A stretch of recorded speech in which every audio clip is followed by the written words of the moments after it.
You know those moments where you start a project and you get really invested in it and then you don't really come back to it for a little minute? That's kind of how I feel with this channel. If you're new here, hi, my name's Bailey. I obviously haven't done a whole lot with this channel in the last about 2 years, and that's okay. It's part of, growing and learning to do different things and to kind of just take the hits of life where it comes. I figured I'd do a little recap video and try and start getting back to this channel. I think it's a good platform to leverage when it's used in the right way.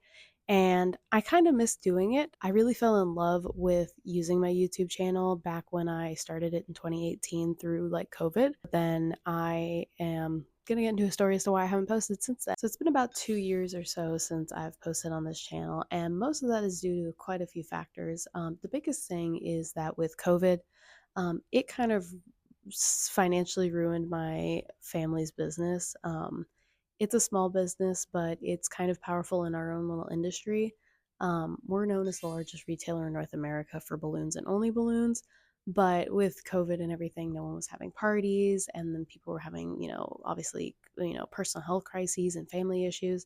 That included some of our employees. And unfortunately, when it came to about November of 2021, our last employee ended up quitting because they had to go take care of family and personal matters. So I was kind of put in the situation of having to come rush home and, be a little bit of an employee for everybody. Now, we've had a couple employees since then, but no one's really stuck around. It's gonna form its own little issue of trying to restructure and figure things out as we go since then, now being 2024. And the economy's slowly come out of it a bit for our industry, but it kind of changed the game in where we need to go. And that's kind of what led to restarting this channel and to get back to my roots and figuring out what I want in life. So with that, obviously, barring a couple things are different, I obviously have different hair now, and I'm a little bit older. I'm actually approaching my 26th birthday now, as of this video being recorded. With that, I've been feeling a little bit reflective and wanting to do some more videos. The biggest thing besides the hair and a new partner that I'm currently involved with is me trying to figure out my life and where I wanted it to go. So that's the biggest reason for me getting back on this channel and giving it a bit of a restructure that you'll notice over the next couple months. With that being said, if you've paid attention to my Instagram, it's probably the most up-to-date thing you get because it's the easiest to upload and to keep everybody informed. I have personally decided that I am what's called a portfolio careerist. I have always liked projects. I've actually always really liked starting businesses, and I've come to realize that that's kind of where my calling is. I still do a little bit of dabbling in like art and writing and stuff like that for creative aspects, but most of that is cathartic more than it is gonna give me the life that I want. And I've slowly realized through a lot of self growth and, forced growth through life and COVID and everything, and moving back with my parents and working at this job again, that I've come to realize that I thrive really well in a project based scenario. I'm very type A and a little bit analytical in regards to like getting a objective completed. And I've since then now found and have recently learned this new term called portfolio careers, in which that careers are established through portfolio work. You are shown as a personal brand, and you are establishing yourself through building a portfolio as a career choice so that you have a lot of opportunities and doors open to you when they come, but they're done with what you want. So then having like a portfolio in a specific niche down industry. With that being said, if you guys haven't been paying attention, but I will definitely link all the resources down and explain more in future videos as we go, I've been actually building businesses now for a little bit. It's a little over a year. Um, and with that, the first one is what we're kind of going to dive into, and I'll explain more in a video if you guys want. Is the first one that I started was with actually my partner who I now live with, and we are kind of building a life together as we go. Is a candle business. It was definitely not something that I thought I was going to be end up doing. It was very kind of spur of the moment in June of 2023, where like, well, we've moved in together, we can still tolerate each other and really enjoy each other's company. But I feel like there's like another step to challenge ourselves as a couple and to see that we can really tolerate each other before marriage. My entrepreneurial sense and his very ambitious self came across a combination of wanting to enjoy something that felt like date night and enjoying each other's company while working on something collaboratively, but be able to pull ourselves a bit out of debt and correct our financial situation, even if it meant spending a bit of money. We knew it was going to lead to long-term success. And we ended up picking something that we felt was very hands-on, but still fun and could be manufactured later, which was candles. So with that, we ended up calling our business Aroma on the Rocks. It is heat-resistant barware that is filled with soy wax 100%.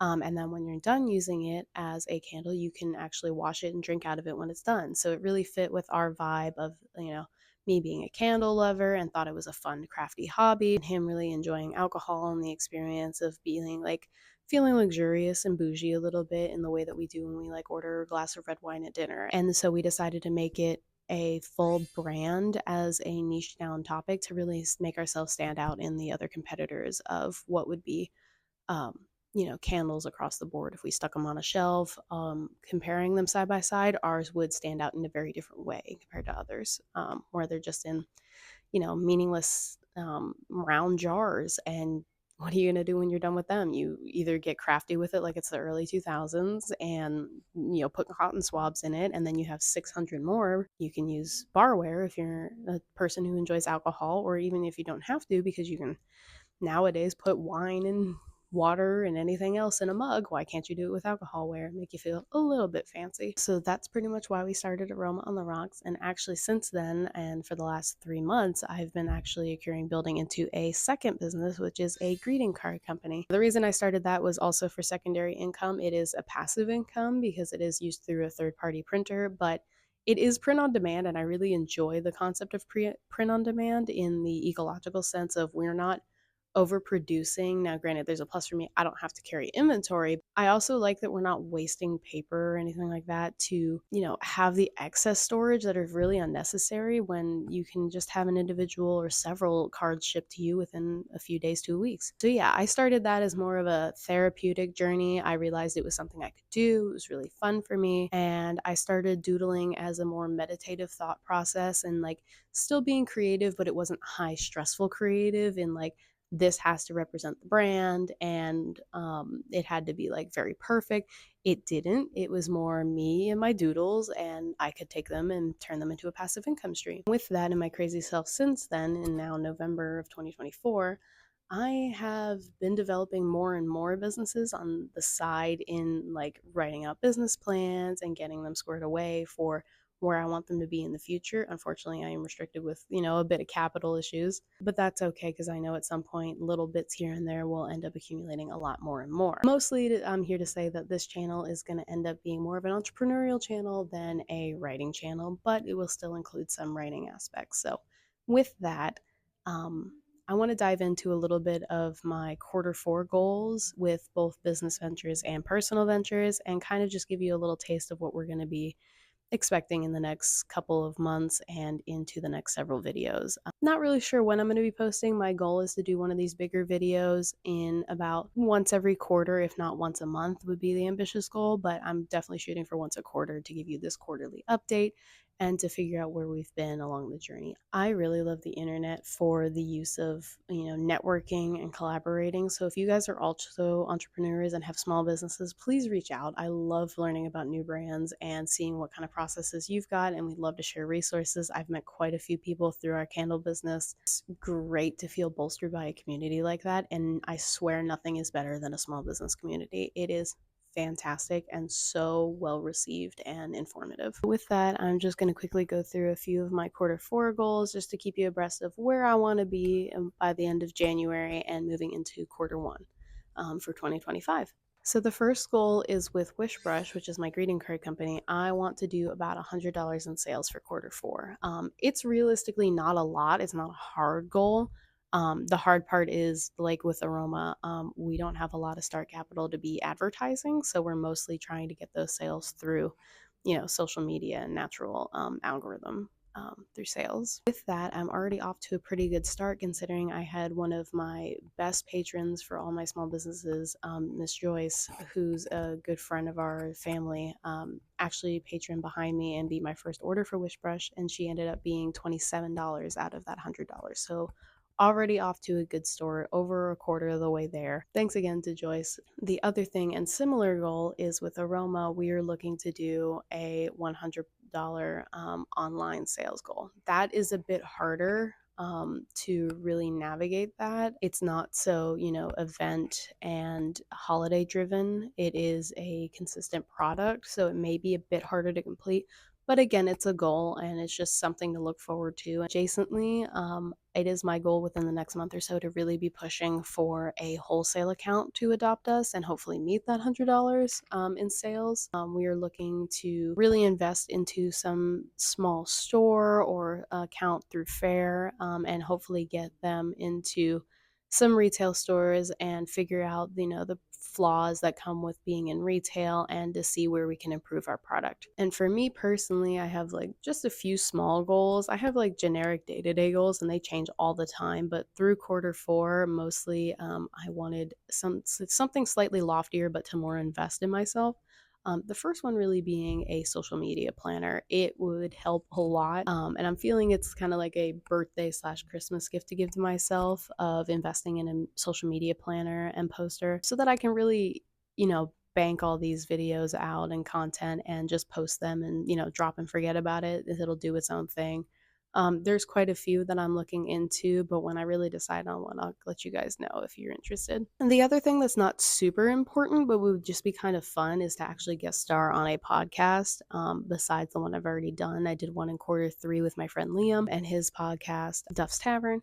I'm hoping to get onto a different one, but I'd be perfectly okay with scratching that off to redo another video or podcast with him again. Personally, for finances, I'm actually really close to, if not have already completed it by the filming of this video, paying off one of my student loans, which is so liberating and great. This will have been my second one out of 5 that I have, which I feel really excited about and very happy towards, like getting that momentum and trying to be debt free as soon as possible. My goal is within a 10-year period, and I'm into 2 to 3 years of paying it, which feels great. Now, granted, those were the smaller ones and it was easier to do. It is hopefully a very manageable and easy thing, pending no extreme changes. Something a little more woo woo, and it may not be for everybody, and that's okay. But for me, I'm just looking to manifest. Like, for some reason, I just have it in my gut that I'm going to manifest in quarter 4 about $500, either collectively or together, through some form, either a bonus or a tip at work or something like that. Kind of just what I've been feeling and have in my gut, if that makes sense. I'm looking to manifest that hopefully in quarter 4 because that money would be nice, but if not the quarter 4, then definitely into 1 and 2. And in regards to my writing personally, I have actually completed a book since I've been offline for about almost 3 years. It's nothing lofty. It is a children's book called Hooray for Henry. It is a children's swimming guide told through an illustrative story model in which you teach your kids how to get the early aspects of swimming and how to swim in a story told by a little penguin who's afraid to swim and learns to do so throughout the course of the book.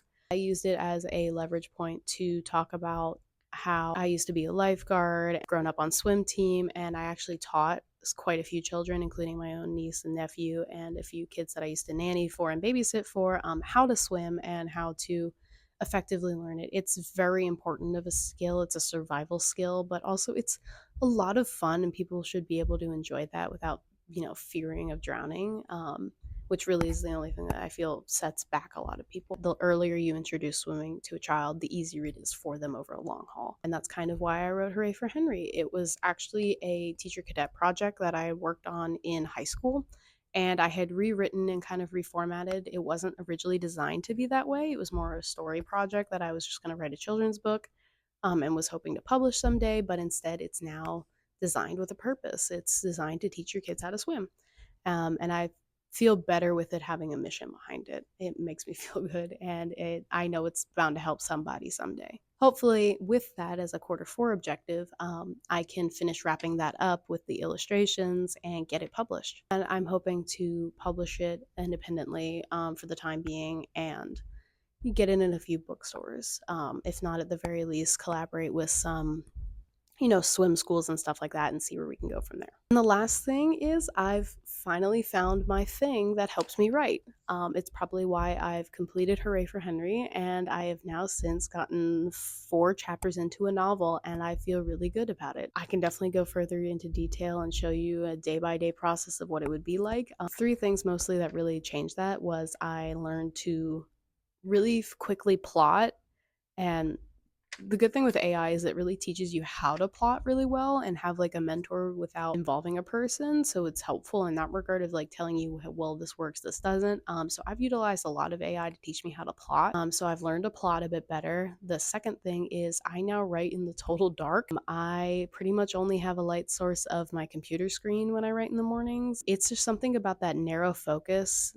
Call me a moth, I don't know, but it makes it easier to focus on a novel and keep that way. And the third thing is writing what's called a shitty draft. And it's not a new concept, but I've finally gotten it to a point where it's like I don't overanalyze because of the plotting structure now. I just know that if I have a large gap and I'm not sure what I want to put here, but I have a vague concept, I highlight it as a section separate and I keep writing. And the point is to keep that momentum going, which helps a lot when you have a plot structure that's solid. So having that keeps me continuously going and going and going. And it feels so good. I feel like a lot of us writers, and especially why AuthorTube is so big, is we're constantly looking for that secret sauce. And it's really individualized to each person. They really say keep practicing and changing things up until something sticks. And that's what stuck for me. So I'll be curious if anybody tries that out and if it works for you as well.